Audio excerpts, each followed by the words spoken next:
بچه ها سلام، چطورین؟ خوش اومدین به چنل خودتون. من و پدرم امروز اومدیم با یه آهنگ خیلی زیبا از بانو نگینا آمونقلووا.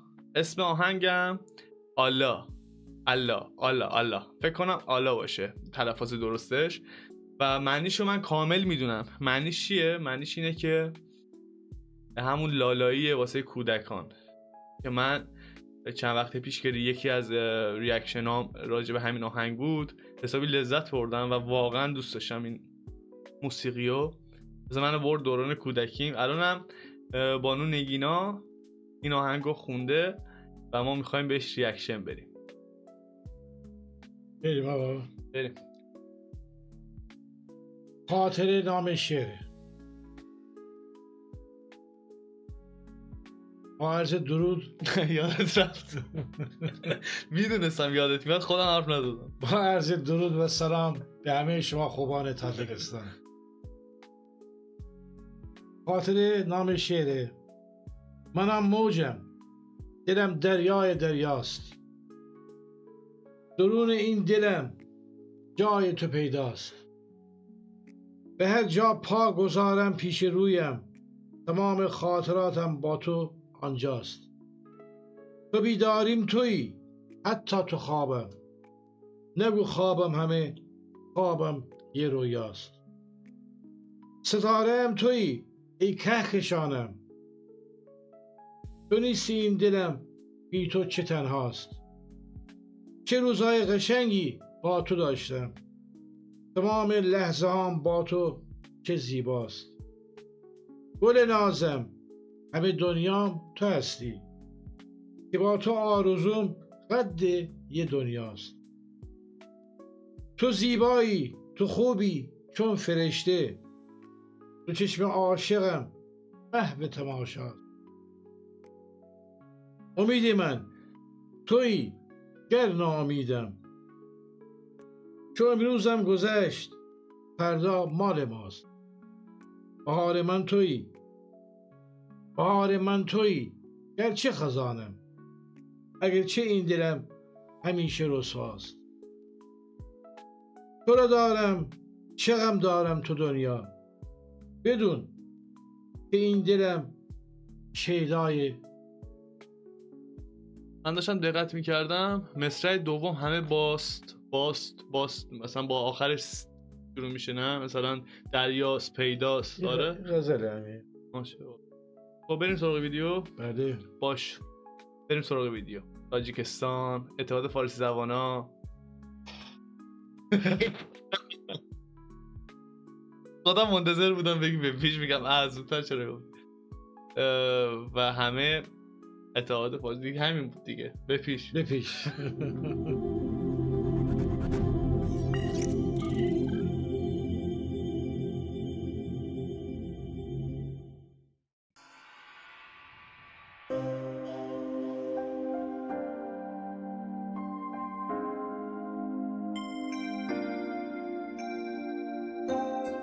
بانو نگینا فکر نکنم اونقدر قدیمی بود، نه اونقدر قدیمی نه اونقدر جدیدی. ز درگهی الهی چو هدیه رسیدی، بر روزگار مادر خوشبختی آفریدی. بانو نگینا یادت اومد؟ بهت گفتم راجبش چیه این آهنگ؟ الله یعنی لالایی. حالا آره یعنی لالایی، همون لالایی که مادر واسه کودک‌ها میخونه. آهنگم ز درگهی الهی چو هدیه رسیدی، بر روزگاری مادر خوشبختی آفریدی.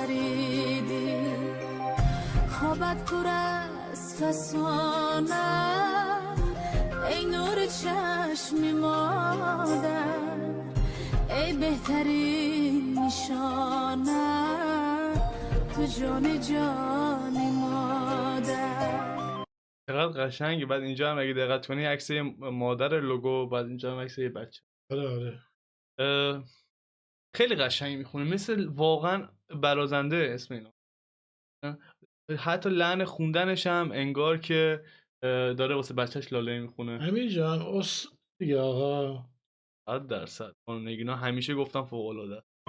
مادر برات بمیره قربانی خوام بینازم خواهم همیشه بینم خندان و سرفرازم.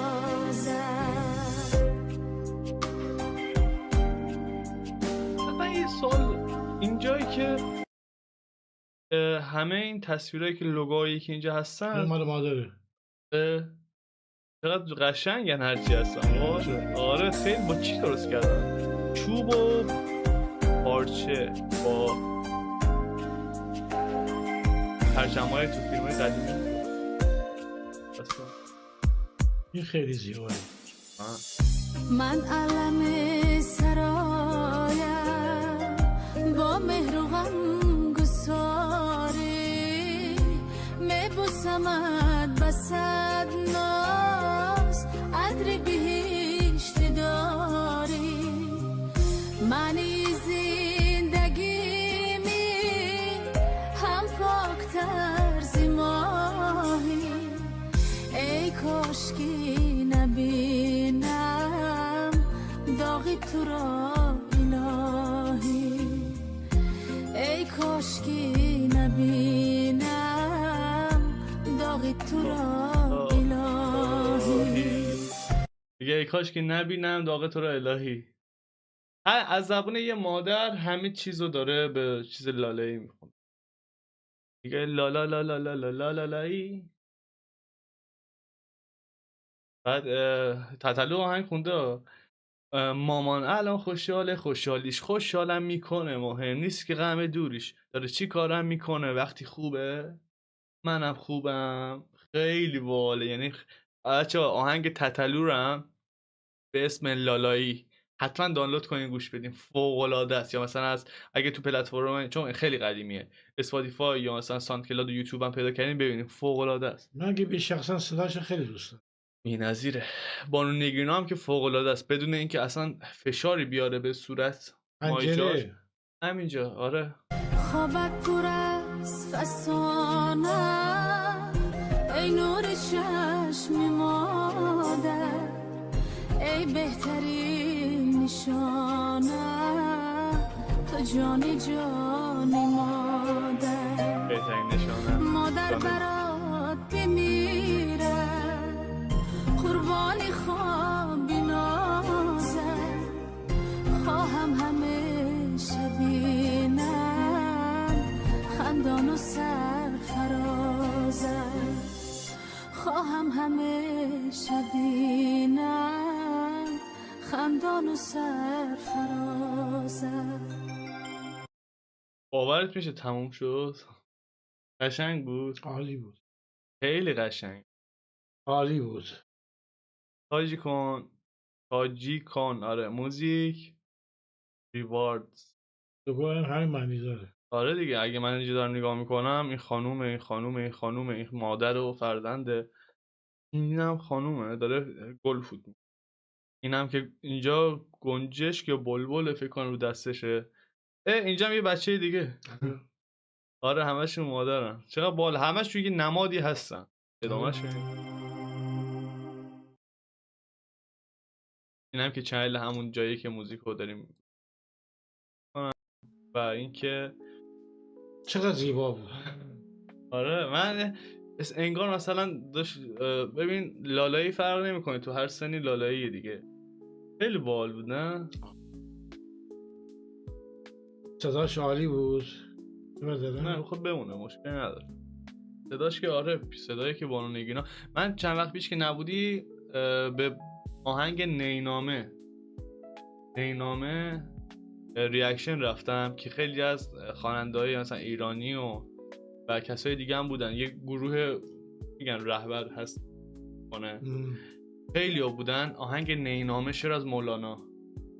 آره بزن نی فکر که همونی که گفتی تغییرش دادی. آره تغییر ندادم که من از خودم ابداعی یه چیزی در آوردم که 19 بیته خب همون از چی؟ بشنو از نی و من بشنو از دل گفتم، واسه اینکه شعر من با شعر مولانا هم وزن بود، واسه تضمین شعر خودم یک بیت کامل شعر مولانا برداشتم. همون بزن نی اولش. نه از وسطش من اونو گذاشتم. از بخونم یادم بیاد. همون آهنگ بود همون شعر از مولانا بشنو از دل بود فکر کنم، چون نینامه هم هست دیگه. همون دیگه. چون من یه جاییش که داشتم ریاکشن میرفتم گفتم اینجا بعد آره دیگه نظرت که گفتی و خیلی وقته فکر نکنم دیدی مثلا بعضی موقع میگم رو به دوربین برای بچهای تاجیکستان که ما رو نگاه میکنن از خواهرها برداری گلمون یه پیام میبرد. من خودم لایق فرستادن پیام به ملت شریف و خوب تاجیکستان نمیدونم. درسته خود سنم بالا است الان، ولی من لایق دادن پیام نیستم. çok belli. اونو کوچیک میدونم که اگه بخوام به بزرگان پیام بدم، ولی میدونم طبق روال همیشه آرزوی سلامتی، تندرستی، سالابی، خیر برکت واسه تمامی دوستای عزیز بخوام. خب خوبه و منم برای کلام آخر میگم که هر جا هستین سلامت و خوشحال باشید. بعد اینکه قدر لحظه ها رو بدونین دیگه. یهویی به خودتون میبینین که مثلا 20 سال از اون دوره‌ای که حالا بودین گذشته میگین ای کاش قدرشو میدونم. آره زود میره. آره. من اینه بگم، گفتی که زود میگذره، من انگار همین دیروز بود، خدا امواتش من رحمت بکنه، مادرم رو داشتن دفن میکردن، دیروز سالگردش بود. 1 سال گذشت.